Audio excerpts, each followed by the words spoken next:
So sabi ko nga po sa inyo, design thinking, hindi po ako lang yung kukuda dito. Ano po, Mm. tatanong ko din kayo para po yung mga ibibigay kong examples ay contextualize sa inyong mga pansariling karanasan. Ayan. Mm. Ako din, nahihirapan din ako sa research. Alright, Kasi una, saan ka magsa-start, motivation. di ba? Ano yung starting point mo? Yes. Sabi ni Sir Kevin, motivation, napakahirap humugot ng drive magsulat. Actually, writer's block din. Totoo. Totoo. Minsan po, kahit gaano mo gustuhin magsulat, if your headspace is not in the right place, ang hirap po. It's like pulling a healthy molar. Kahit Mm. pagsulat ka, walang kinakapuntahan. Yeah. Second, writing a creative academic research paper that's suited with the target audience and reader. So ito po actually, di ba sir, medyo nakaka-intimidate yun na parang, teka, paano ka magsusulat ng research paper? Eh parang pare-parehas lang naman yan, no? So Mm. technically po, ang recommendation ko dyan is, you'll learn how to do it. You'll be comfortable adjusting the tone or adjusting your writing style as you practice. Ayun po. So, key is expose yourself to those different environments or avenues or different fora. Yun po yun. Uh, Converting a thesis to a publishable manuscript. Ay, eto, naku yan, na-trigger ako. Sinabi ko, Sir Wayne. Okay, huminga muna. I have to pick my words really, really, really well. Carefully. Mm. Kasi ang tendency po kasi natin, lalo pa tayong mga Asyano, galing tayo sa Pilipinas, no? Hierarchical ang kultura. Ang tendency kasi natin, or siguro ang kadalasan, ang mindset is, dapat marami akong sabihin para ma-realize nila ang dami kong ginawa. At pag marami akong sinabi, ang Magaling ako. galing ko, magaling ako. Pero technically, when it comes to research report writing, less is more. The more concise, the clearer you communicate, and most importantly, kapag hindi masyadong jargony, meaning hindi ka masyadong nagpapasikot sa ginagamit mong terms, mas may impress yung mga tao.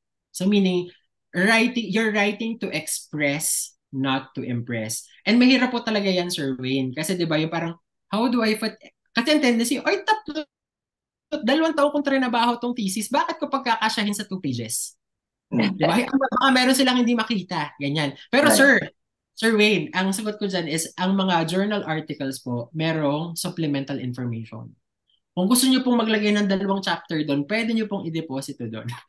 Pero the challenge really is, how do you write a report in a concise manner that is not only, hindi naman pwedeng concise tapos wala naman laman.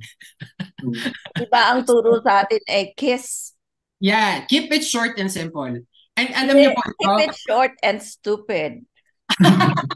okay, so ito, magiging chikahan muna to bago ako humimay nito. Kasi alam niyo po ba, okay, so I enjoyed writing research reports. Umaabot po ako sa punto na I had a few publications na pagka-submit, tanggap ni isang punctuation mark, walang binago ang mga editor. And that's mainly because sobrang exposed ako sa campus journalism since elementary hanggang high school. And I was a news writer. Napakagandang training po nun. So kung yung mga estudyante nyo po na magagaling sa science, i-convince nyo mag-journalism kayo kasi that will give them the head start. Alam nyo kung paano magsulat. News Inform. writing most especially because it's factual. You're not making, hindi mo ginagawang mabulaklak. Additions. It's really keeping it short and simple. You're writing to inform, and you're always writing about something based on data. Facts. At Alright. saka matuto silang mag-wordsmith. Yes. At saka alam niyo po, kapag pupunta kayo sa international scene, you actually lose credibility kapag sobrang, if you're beating around the bushes. Yung meaning, Yeah. you say a lot but you don't mean anything. Pagka kami ang nag-review, if we have a sentence that's 40 words long, automatic yun, reject. Nire-reject namin. Pag Ayan. pag nag-review ako. Ako rin po. Alright, kasi gano'n naman yun. If you read up your report, alam niyo po, isa ko pang tip. We're jumping the gun. When you're writing up a report, read it out loud. Kapag pinasa nyo yan at ang awkward pakinggan, pangit ang kasulat nyo. Di ba? Ang ano, napaka-brutal ng pagkakasabi ko. If you read it out loud and if you sound awkward at hindi mo naintindihan yung sinasabi mo, pangit pagkasulat. Totoo. Alright. Okay.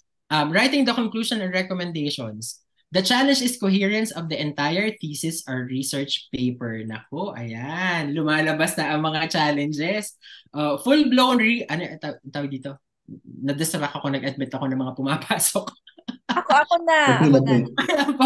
Full-blown research po kasi ang nagmamaterialize sa ibang university and colleges. Unlike po sa ibang university, IMRAD po ang gamit from undergrad to graduate program. Hindi ko na iintindihan po yung full-blown researcher kung ano pong pinagkaiba nun sa IMRAD. Pero I think technically it should just be the same.